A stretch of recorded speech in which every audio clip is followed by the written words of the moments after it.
Hola, soy Juan Pablo Ramírez y antes que nada una disculpa por tardarme tanto en responder a sus preguntas y segundo una felicitación a Cinefotógrafo Latinoamericano, en especial a Alfredo Altamirano por la iniciativa de generar este podcast sobre cinefotografía en español.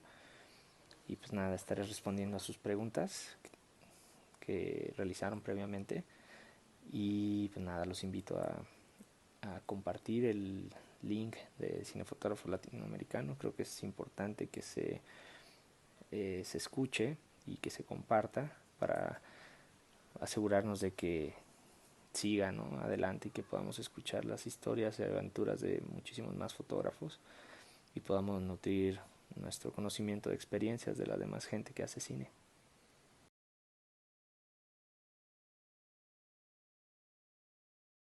La elección de la cámara y los lentes fue la mitad de circunstancia y la mitad de decisión. Pues originalmente la película se iba a hacer con lo que teníamos a la mano, que era una A7S y unos lentes Leica R.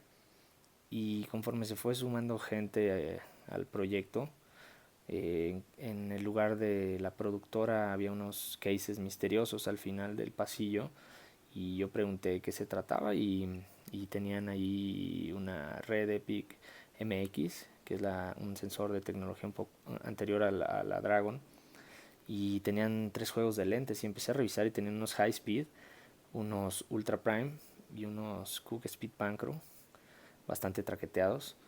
Y como que la opción obvia hubiera sido, la fácil hubiera sido irse con los high speed, debido a que era una película que sucedía mucho en la noche y pues básicamente era un paso extra de luz, lo que me brindaba, pero había algo en la textura de los speed pancro que me llamaba mucho la atención y que mataba ciertas de las cosas que no me encantaban del sensor de la red. Entonces, tratando de encontrarle una justificación, fue que le dimos esa cierta identidad que tiene ahora la película al escoger estos lentes que tenían problemas en cromáticos, de viñeta, eh, no eran, no tenían la misma compatibilidad en términos de color, cambiaba entre uno y otro, entonces era como que de los otros dos estaban bien y este no está tan bien, ¿por qué te fuiste con el que está mal, no? Pero no sé, había algo que me llamaba la atención de esos lentes, hacían algo en la imagen sumados al sensor que me parecía especial y siento que es algo que pasa una vez que lo ves, ¿no? Como que sientes que la película es esa.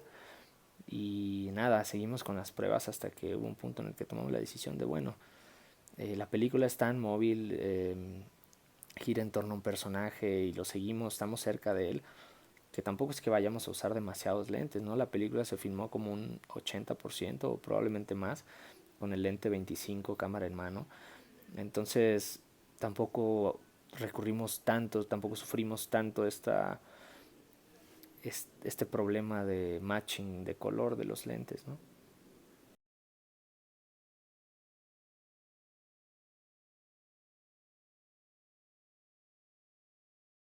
Yo cuando sé que no tengo mucho tiempo de trabajar la postproducción en términos de corrección de color, eso es algo que averiguo desde el principio y cuando sé que no es así, que no voy a tener esa chance, trato de generar imágenes que estén lo más completas posibles en términos de color, contraste, textura, definición.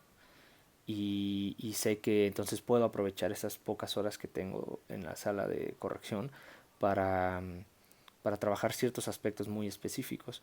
Y cuando filmo una película que tiene destinado muchas más horas en la sala de corrección, pues filmo de otra manera, ¿no? Como que tengo esa conciencia en la cabeza metida y me da chance de trabajar las imágenes en el set sabiendo que voy a complementar en la corrección, ¿no? Modifico esos esquemas dependiendo de la película. No siempre me voy 100% como va a ser. Hay veces que sé que van a pasar ciertas cosas en la corrección de color. Pero últimamente las películas que me ha tocado hacer recurren mucho a bueno, de entrada, las últimas películas que he hecho no he podido tirar en RAW. Entonces, al tener que irme con un espacio de color un poco más limitado, ahí sí me comprometo con las imágenes de otra manera, porque sé que no tengo mucha manera de llevarlas a un lado muy extremo. Entonces trato de ser lo más congruente con lo que me estaba imaginando que tendría que ser la escena, para tener que mover lo mínimo en la corrección de color.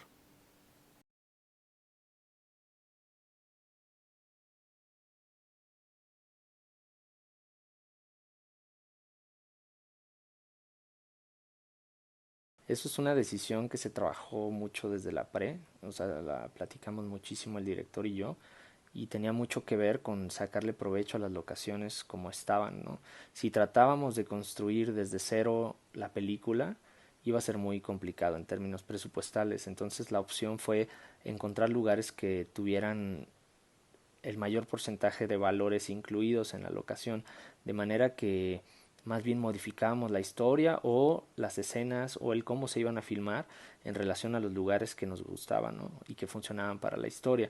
Entonces, esa flexibilidad ayudó a tomar decisiones que nos llevaron a lugares con mucha identidad, con mucha atmósfera y que parecen que están vestidos por alguien, ¿sabes? Concienzudamente, o sea, que se diseñó de piso a techo, cuando en realidad se agregaron elementos casi más de decoración, casi que props, más que decoración en general, y entonces los lugares tienen pues cierta vida, ¿no? Que luego es difícil cuando los inventas de cero.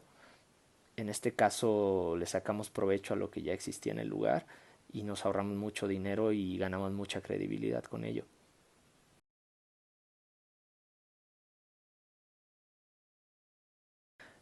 Yo creo que lo que se hizo en este caso fue asegurar la filmación y eso creo que es lo más básico para arrancar, porque también poner en alto solo la creatividad y no la practicidad luego es un problema, ¿no? O sea, muchas películas se quedan en el camino por no mirar hacia el lado práctico, ¿no?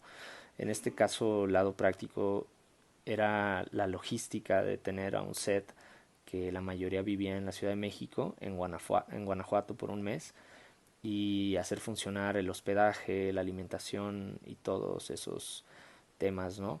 Partiendo de eso y haciendo ese check, digamos, teniéndolo resuelto, lo demás es un trabajo profundo de economizar creativamente, de ver cómo sacar el mayor provecho a lo que ya hay y entonces invertir eso que sí tenemos en las cosas que hacen falta para complementar algo que ya está muy avanzado. Esa fue la estrategia básicamente.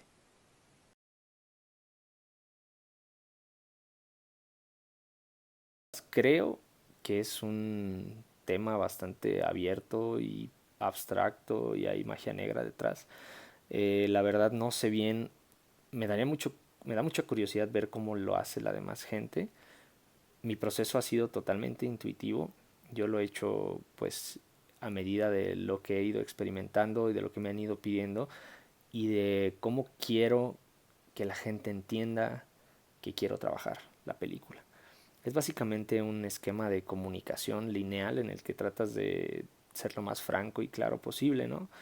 A mí me gusta arrancar los textos con uno o dos párrafos de una reflexión personal que tiene que ver con lo social, con lo político, con lo humano, de lo que la historia me deja y trato de unificar esa reflexión con un contexto, que es el contexto de la misma historia, y de ahí ir desglosando análisis sobre cómo quiero filmar ciertas cosas, qué lentes o cómo va evolucionando la historia desde la parte de la cámara, desde la parte del movimiento, desde la parte del contraste, desde la parte de la óptica, desde la parte de la textura, de la profundidad de campo. Hay muchos temas que se pueden incluir en un desarrollo creativo de cómo contar una película, ¿no? A mí es una parte que disfruto mucho porque es empezar a diseñar ese ADN que después va a conformar la película y es muy gozoso poder regresar durante la filmación a tu idea base y de ahí sacar las respuestas que necesitas, ¿no? Para mí es un proceso muy importante en el que necesitas poner todo tu corazón y toda tu conciencia al frente para poder regresar a ella, ¿no? No es un requisito para meter a Eficine o para meter a ninguna convocatoria, es un requisito que uno mismo se pone para saber dónde está parado a lo largo del timeline de hacer una película.